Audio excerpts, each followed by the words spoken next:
ఈ రోజు చేపల మీద చేసే అటాక్ మా అమ్మగారిని చూసింటే ఆశ్చర్యపోయి ఉంటది. ఒరే ఏందిరా నాయన ఇది పెద్ద చేపని మీరు కూడా ఆశ్చర్యపోయి ఉంటారు.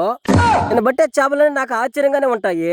ఫ్రెండ్స్ ఈరోజు మ్యాటర్ ఏంటంటే మ్యాటర్ లాగా రావాలంటే ముందు మా బ్రదర్ ఏం చేస్తారో మీకు చూపించాలి. మా బ్రదర్ అయితే వాళ్ళు తీసుకొచ్చాడనమాట. ఎందుకంటే కొరవైన పట్టుకొని ఇంటికి తీసుకుని పోవాలని ఆలోచనలో వచ్చాము. ఏదనుకున్నా ఏం చేయాలనుకున్నా మా వాళ్ళకి కావట్లేదు. ఈ ప్రతిసారి వస్తున్నాం కానీ ఖాళీ చేతితో పోతున్నాం. ఈ విధంగా ఖాళీ చేతిలో పోతే నాకు ఇష్టం లేదు కానీ ఏదో ఒకటి చూడాలరా నాయన అంటే ఇక్కడ ఎట్ట చూసినా కూడా తొక్కేస్తున్నాయనా అని చెప్పాడు. నాయన తొక్కేసింది బర్రెలే కదా, మనుషులు కాదు కదా. మనుషులు దొక్కితేనే ఒక్క చేప కూడా లేకుండా ఎత్తుకెళ్ళిపోతారా. బర్రెలు దొక్కితే అవి పోయి ఏం చేసుకుంటాయి, కూర చేసుకుంటాయా, పాడు చేసుకుంటాయి. నాయన దాని గురించి పక్కన పెడితే మొన్న పట్టాం కదా మన కాలువ, ఆ కాలువ దగ్గర పదవారని చెప్పిన ఆ కాలువలో ఏమన్నాయని చెప్పాడు. ఇప్పుడు చూసుకో అని పట్టిన తర్వాత వాడైతే ఆశ్చర్యం చూస్తున్నాడు. ఏం చేప అని చూపిస్తే నేను పట్టే చేపలు చెప్పు, నేను పట్టే ఏదో చేప చిన్న పిత్రకాసలు ఉంటాయి, లేదంటే చిన్న చిన్న జిలేబులు ఉంటాయి, చిన్న చిన్న పక్కులు ఉంటాయి. ఆ పక్కులు కూడా విచిత్రం చెప్పాలా. మన సబ్స్క్రైబర్ గట్ట నా గురించి తెలియదు అనుకో, మీ తెలీదా అని అడుగుతున్నా. ఎన్ని నువ్వు పట్టించుకోబాగా, నువ్వు పట్టే చేపలే గ్రేట్ నా. ఎందుకంటే నువ్వు పెద్ద చేపలు పట్టలేవు కదా, చిన్న చేపలే పట్టింది నువ్వు గ్రేట్ అంటున్నాడు. ఊరి నాయన కిండలు చేస్తున్నావు ఏంద్ర నువ్వు. నేను కానీ అనుకున్నాను పెద్ద చేపలు పెట్టే చూపిస్తా అని చెప్పిన. ఓనో అవన్నీ మనకెందుకు గన్నా, ఈ గుంటలు ఏమన్నా ఇంకా చేపలు నేను చూడిపోయి అంటున్నాడు. ఒరే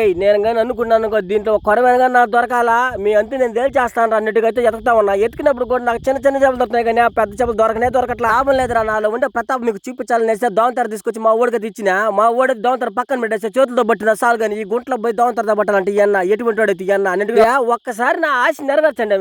ఏంది నీ ఆశ అన్నాడు ఒకడైతే. ఒరే నాయన ఒకసారి దోమతెర పడదాం రా, దోమతెరతో పట్టి చూద్దాం. ఒకవేళ దాంట్లో కానీ కొరమైన కానీ పడిందా నా అదృష్టం, పడలేదా మీ అదృష్టం అని నేను అడిగిన. అన్న నువ్వు చెప్పింది భలే ఉన్నది కానీ నీ అదృష్టం ఎప్పుడన్నా నీకు కలిసి వచ్చిందా, ఎప్పుడు కలిసి వచ్చింది చెప్పిన ఒక్కసారి అని చెప్పాడు. ఊరి నాయన నా అదృష్టం కలిసి రాకపోతే పోయింది కానీ దాంట్లో పడిన చేపలు ఒకసారి మన వాళ్ళు చూపిస్తా ఉన్నా. ఒకవేళ నిజంగా కానీ పెద్ద పెద్ద గంటలు కానీ పెడితే నువ్వు సబ్స్క్రైబర్లకి భయంకరం చూపిస్తావు, నా వ్యూవర్స్ కూడా భయంకరం చూపిస్తావు అంటే మాట్లాడుతున్నాడు. ఊరి నాయన నీ ఎటకారు లాపా, ముందు సరచేపలు దాంట్లో వేసుకోరని చెప్పి సరచేపలు వేసుకుంటున్నాము. ఇన్ని వేసుకుంటా ఉంటే మా ఊడికి ఒక సందేహం వచ్చింది. ఉన్న పెద్ద చేపలు అంటే గుర్తు వచ్చింది. ఇంత ముందుగా నీ ఛానల్లో పెద్ద చేపలు పెట్టలే వీడియోలో. ఆ వీడియోలో మనం తెలియదు అంటే బాగా చూశారు కానీ అప్పుడు మా మామ ఉన్నారా, మా మామతో కూడా మేము చేసినాం అన్నట్టుగా మాట్లాడుతున్నా.